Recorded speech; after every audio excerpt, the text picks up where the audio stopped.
Hey, good afternoon on this rainy day in western Pennsylvania. It's your Pratte Pack with the headlines that we're going to be talking about tonight on Rob Pratt Monday night. It starts off at 7 with the Allegheny Health Network program Medical Frontiers.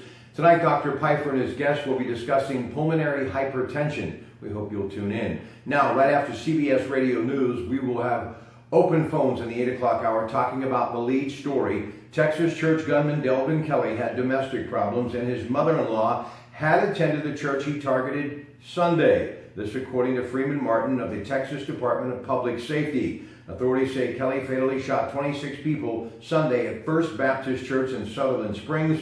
The slain victims range in age from 18 months to 77 years old. After Kelly left the church, he was shot by a nearby civilian. Kelly called his father and said he didn't think he was going to make it, and then shot himself. Kelly was a member of the U.S. Air Force and served at Holloman Air Base in New Mexico. He was court-martialed in 2012 for assault on his spouse and child. He received a bad conduct discharge.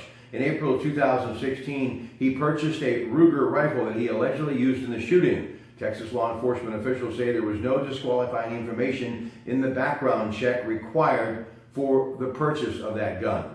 At one point, the shooter tried to get a license to carry a gun in Texas, but was denied by the state. So we'll give you a chance to phone in on that very sad story continuing to develop out of Texas in the 8 o'clock hour.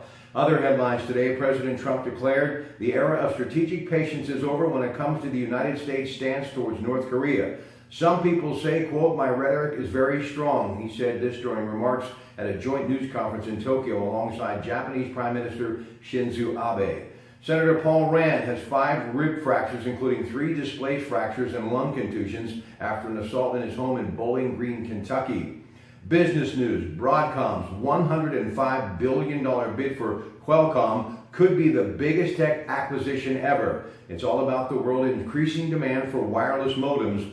Broadcom's bid to purchase today could result in a major shift of power. The offer of $105 billion plus another $25 billion to cover net debt would make it the biggest acquisition in tech history, almost doubling Dell's $67 billion buyout of EMC back in 2015. Sports news: Derek Carr, the difference maker when behind center wearing the silver and black for the Oakland Raiders. Last night he passed for 300 yards and threw a rocket to Johnny Holton for a 44-yard touchdown pass. The Raiders defeated the Dolphins 27-24. Jay Cutler had a big night for Miami, throwing for 311 yards and 3 touchdowns. Tonight, Monday Night Football, Detroit travels to Green Bay. The Pens are off tonight, back in action tomorrow night at 7 when they drop the puck against the Arizona Coyotes. Ladies and gentlemen, we will talk to you tonight on Rob Pratt Monday night, starting at 7 on News Radio 1020 KDKA. Good afternoon.